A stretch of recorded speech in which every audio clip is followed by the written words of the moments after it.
Hello, and welcome to Soccer As We Like It, the Man United Direction. This is the Aftermath edition, whereby we talk about what happened over the weekend for Manchester United. Right, where did it go wrong or where did it go right? We'll have 3 talking points in what happened in the match between Man United and Southampton. Final score: Southampton 1, Manchester United 1. Right. We're going to talk about Ole's substitutions, Ole Gunnar's man management of the game, and the players in general, and some other news that are going to comprehend this episode of Soccer As We Like It, the Man United Direction. Right. While you're watching this video, don't forget to hit the like button, don't forget to share our content, and please don't forget to subscribe if you're a new viewer. It will really be appreciated. Thank you very much. Now, we played a draw at Southampton after a defeat at home to Palace, after a draw with Wolves, after a victory against Chelsea. That victory against Chelsea looks like a long time ago now, because since that victory, we have drawn, lost, drawn. Southampton were there for the taking. When I mean there for the taking, I mean with 10 men in the last 20 minutes. United should have killed them. United had enough chances to have destroyed that game. Okay, it's not Ole Gunnar Solskjaer's fault that the strikers are not finishing, like Rashford. I know it's not his fault, but he selects the team. All right, let's talk about this quickly. Southampton, we always knew we were going to be sticky. Last season we played 2-2 at the same venue. We played a 2-2 draw after coming from 2-0 down, and Jose Mourinho just settled for a 2-2 draw and called it a day. This season, nothing's changed, apart from a new man at the helm, a new manager. But we still got a point. We did not get a victory. Now, Ole Gunnar's man management of this game is questionable. I like Ole Gunnar Solskjaer as a legend for the club. He's been a legend and will always be a legend. I get it, and that will never change. But sometimes I do question his substitutions, his management of the game, and sometimes what he says in the press conference. I just wonder, like, okay, whatever, mate.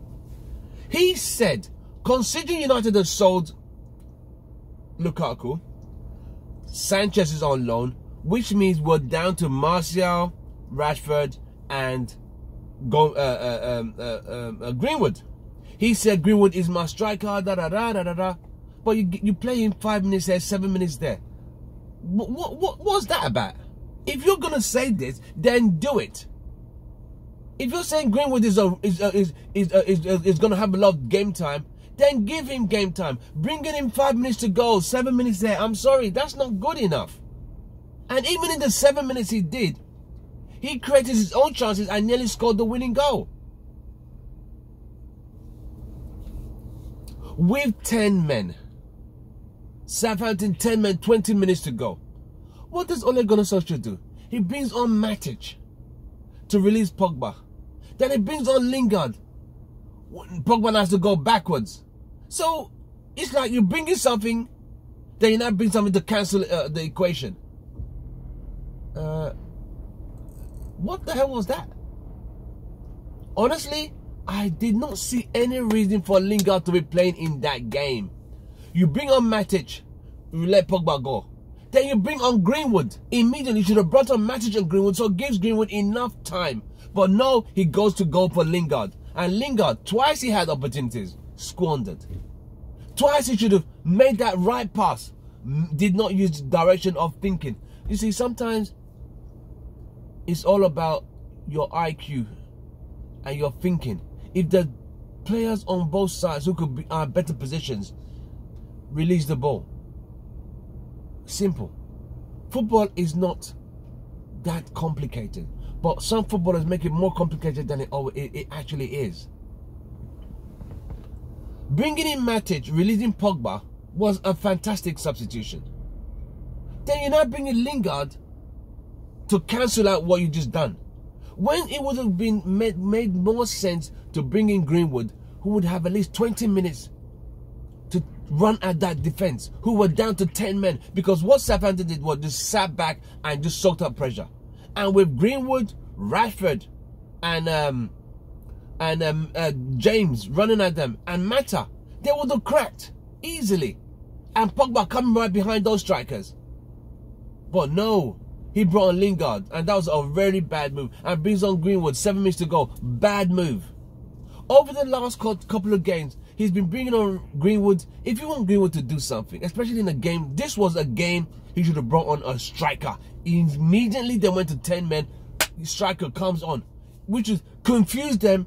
And because he's fresh legs and he's fast, they won't know what to do. Then they'll concede more free kicks. That's what you do. So I have a problem sometimes with Ole Gunnar Solskjaer's perception of the game. You see what I mean? And he sits there and he's thinking, and I'm thinking, there's nothing to think. It's right there. Get him out. Get him out there. Get Greenwood out there to go and do some damage. 10 men. Okay.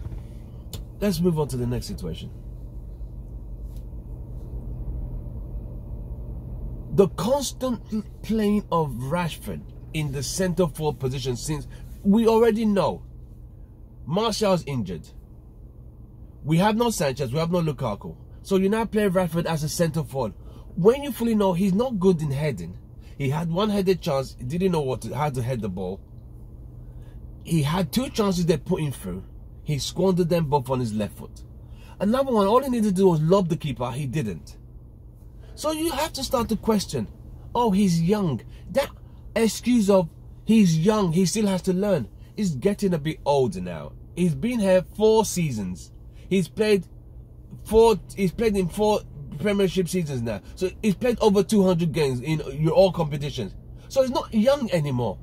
He's not 16, 17. He's becoming a mature player. The difference between him and Mbappe is Mbappe's IQ is slightly higher. Mbappe probably has a yard quicker than him. Mbappe doesn't shoot as much as Rashford, but Rashford has to improve on his shooting ability, because his shooting ability is so off, really off target. For a guy who just got a new contract, you begin to wonder, like, was that contract given too early, too soon? Because end of the day, right, when you give someone something too early, too soon, too much, the incentive, the desire, the zeal, the want to do it, it's literally like, you know, there's not really much to want to achieve anymore, because I've got my pockets are full, I've got cash in my hand. It's like you give a worker a pay rise just before you give him a new project, and he's got that pay rise, and obviously in the project he's not performing because he's got that pay rise, and he's like, he's not going to put that input as he would have done when he didn't have the pay rise. You see what I mean? But with Rashford, he needs to improve. Ole Gunnar Solskjaer as a striker, I would have thought he would really bring Rashford the best out of Rashford, because end of the day, his finishing is really poor. He's always snatching at the ball. You know, when you're in a hurry to snatch it, just snatch it, and the ball goes wrong. But when you place it, that's the difference between let's not even go with Mbappe. Let's look at Martial. Look at when Martial takes his chances. More clinical, more composed. Rashford's always boom, boom, boom, boom, and he misses the chances. And that's what is causing problems when United are struggling. Sometimes Crystal Palace, 2 chances, 2 goals. Southampton, how many chances they get? The one chance that he outjumps Lindelof, this is a goal. Defensively, United are sound. Defensively. Initially, Luke Shaw, Lindelof, Maguire, Wan-Bissaka, solid. Shaw's out, Ashley Young is in. Okay. With that defense, Maguire can move the ball around. He could play the ball out and he could command the air. But we've just realized in 2 games, Lindelof has been beaten aerially that have led to the goal. Because it seems that Lindelof is not looking at where the person is. You have to kind of shoulder or barge the person or put the person off. It gives them too much space to head the ball. And they've headed the ball a flick on, and a headed goal into the net. If he continues to do this, if he continues like this, Tranzebe is literally knocking on the door. Knocking on the door. Because this has to improve. You've had United players in the past who've had a pair. You have Rio, who's the player who could play the ball. And he could head the ball as well. It took time. They had Vidic, who was, he couldn't play the ball properly, but he was there. He was the blocker. He was the header. He was the mad. He was the thug. He was the brute. You had Pallister and Bruce. We're going back to the 90s now. Pallister could play the ball and he could head. But Bruce was one who would put his head everywhere, block defensive, get a bloody nose. Same thing with Japstam and Ronnie Johnson. But between both of them, Ronnie Johnson and Japstam, they could both play the ball. And Japstam was the ball man who could head the ball and play the ball. But with Lindelof, he can play, but he can't head. He can't defend with his head. And that's why we are struggling and conceding goals aerially. So that's where we are in reference to the game against Southampton. Another 2 points dropped. So we have now got 5 points out of 12 available. In my press conference earlier, I did say United, before the season started, we should get 10 out of 12. Being the Wolves game will give us a hard game. I do not think we're going to lose at home to Crystal Palace. I don't think we're going to lose, not be able to beat Southampton away. But we couldn't get those points. We flopped. Wrong substitutions, bad formations, and players not finishing.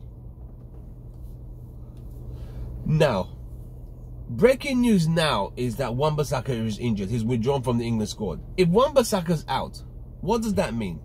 That means systematically and tactically, Jones will have to come in and Lindelof will probably move to right back. Dalot, if Dalot is fit, Dalot will move to right back and Wan-Bissaka will be out. But is Dalot fit? Has he fully recovered? If Dalot does not come in, then Jones will come in. Jones will go to centre. Jones will partner Maguire while Lindelof will go to right back. That is what they'll have to shuffle. With Pogba injured as well. Pogba was sent home from the French squad due to an ankle injury, and that's where we are. But say Pogba doesn't play in our next game, which is at home to Leicester, and Leicester can be a very difficult team because they have the midfield is much better than United's midfield. Take away Pogba. If Pogba doesn't play, we're looking at McTominay, Matic, and Pereira, and Fred. I will go with Matic because we're going to have to defend. Unfortunately, we're going to have to defend even at home. I will go with Matic, McTominay, and Fred. I will go with that. And leave Pereira out because Pereira is hit and miss. He can be so bad or averagely good. Our next run of games are Leicester home, West Ham away, Arsenal home. 9 points. How many points do you think we're going to get out of those 9? Tell me, drop us a line. How many points do you think we're going to get out of those 9 points coming up in next week? Leicester at home, West Ham away, Arsenal at home. 9 points. Do you think United could get 7 out of those points? Do you think they could get all 9 points? We shall see. If you've just joined us, don't forget to hit the like button. Don't forget to share our content. And don't forget to hit the subscribe logo at the bottom of our screen on your right hand side to subscribe to our channel. Thank you very much. This is our aftermath program when we talk about everything that went on the weekend for Man United. Pogba is out. He was sent home by the French squad, so he's injured with an ankle injury. Wan-Bissaka has been sent home from the England squad because of a back injury. Will they both be fit for the Leicester game next week? We shall just see, and we'll update you with the news. In reference to the press, this is funny, which I read in a few of the English papers, saying Ole Gunnar Solskjaer is upset with Rashford and Martial. Martial's only played, what, 2 games as a striker by himself? And in those 2 games, he played very well. He goes for the ball. As for Rashford, you put the ball, he misses. You give him the chances, he misses. You give him opportunity, he keeps shooting from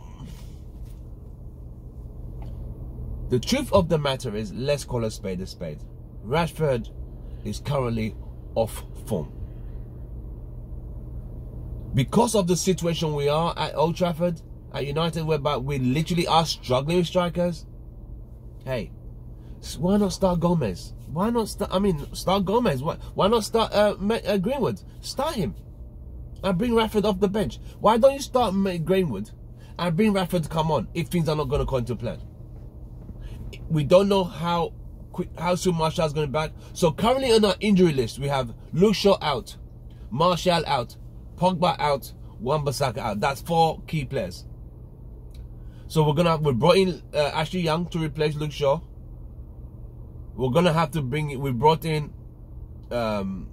Greenwood to replace Martial, but he's bringing him as a sub with 7 minutes to go, which is not good enough. Then, with Pogba out, he's gonna either have to bring in Fred, or you know what? Why not play Gomez? Why not play Gomez? That's an attacking midfielder. What is wrong with that? At home, why not?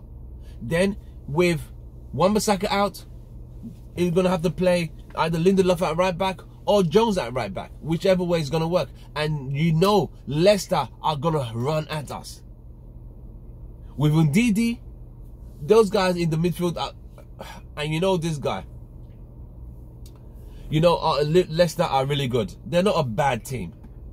And that's going to be Harry Maguire's first time playing against his team, his old teammates in such a short time, in only 4 weeks, 5 weeks. It's going to be an emotional game for him, you know. But this is where we are. 5 points from 12 points. Is the season over? No. But have we started well? No. What United have to do, yes, we're in a transitional rebuild. But we are getting rid of players, but we're not replacing them. So we're getting thinner and thinner and thinner, but we're not even replacing. Valencia's gone. Herrera's gone. Lukaku's gone. Sanchez is on loan. Darmian's gone. Okay. But who's coming? No one. And we still had the audacity, the effrontery to say we did not need a Bruno Fernandes. That still bugs me till this day, like, wow. And another statement Ole Gunnar Solskjaer made, which I still sometimes think, I don't want to disrespect him, but sometimes you have to like, United had the money to get any player they wanted, but he had to be the right player at the right mentality to be a United player. What the fuck does that mean? Right mentality to be a United player? The ones we got there, are they really playing for the badge? Honestly, let's call us, are they really playing for the badge? That's just a facade to cover up the nonsense going behind on the scenes. The scouting system of this club has failed. In fact, they should all be fired because they can't see, even if you put a telescope in front of their glasses, they still can't see talent. And can't see what the problem is.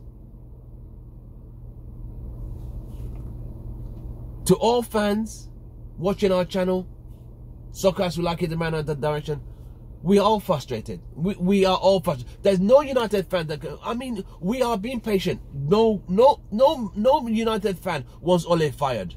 But we do want his results. We do want his good football. We do want his scoring goals. If Pogba is creating chances for you, at least chance to score them. Because what teams are doing now is double teaming Pogba. Foul him, because once they get hold of Pogba, they know United are shut down. So when Pogba does wiggle his way out of those players and releases the ball for you, you make sure you do your part and score the goals. Daniel James has been a revelation. He's done well, okay? His end product might not be 100%, but he scored 3 in 4. He has scored 3 goals in 4 games. So he's done his part. His end product will come. This guy came from the Championship League. So this is his 4th game in the Premier League. Rashford has been in the Premier League 4 seasons now. And his finishing is woeful. It really needs to improve. It's not all about just putting your head down and running like a rabbit and a headless chicken. No. get your head up, look around for your player, your teammates, and make the right decision. And that's how you become a good footballer. You say you want to be the next CR7? It takes more than that, mate. It takes more than that. It takes sacrifice, blood, and thirst to get to that level, mate. Do you stay 3 hours after training when everyone's gone home? Do you stay practicing shooting free kicks, headers? Do you do that? Do you put weights on your ankles and start training after you've trained daily? To be the best in the world, Ronaldo said that at 18. I want to be the best player in the world. And Ruud van Nistelrooy told him, you're a kid just talking. It's good to think big. And what did Ronaldo do? He became the best player in the world. Because he worked hard.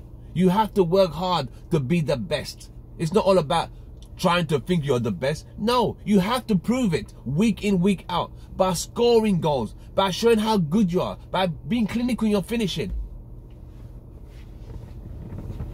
Well, we will keep you updated with any injuries or any updates on United players who are going to be recovering or who are coming back from injuries or who are getting injured, because it's on international break this week. But I'll tell you one thing. This week we will be officially releasing the video of the Man United legend Brian McClair. He had an interview on our channel, Soccer As We Like It, the Man United direction. He spoke to us, so it'll be nice for you guys to watch the video, listen to his interview. I mean, he's such a nice guy. Brian McClair, the United legend, Alex Ferguson's first signing in 1987. He won 4 league titles. He was United striker. He was a very good player. Watch that interview. It will be released on the channel on the weekend of our international break. And subscribe to our channel. We thank you for those people who've been subscribing. Thank you for those who've been supporting our channel. We thank you for everything you've done and all the support you're giving us. I want to give a shout out to 2 guys who have been working hard, Deji and Uche.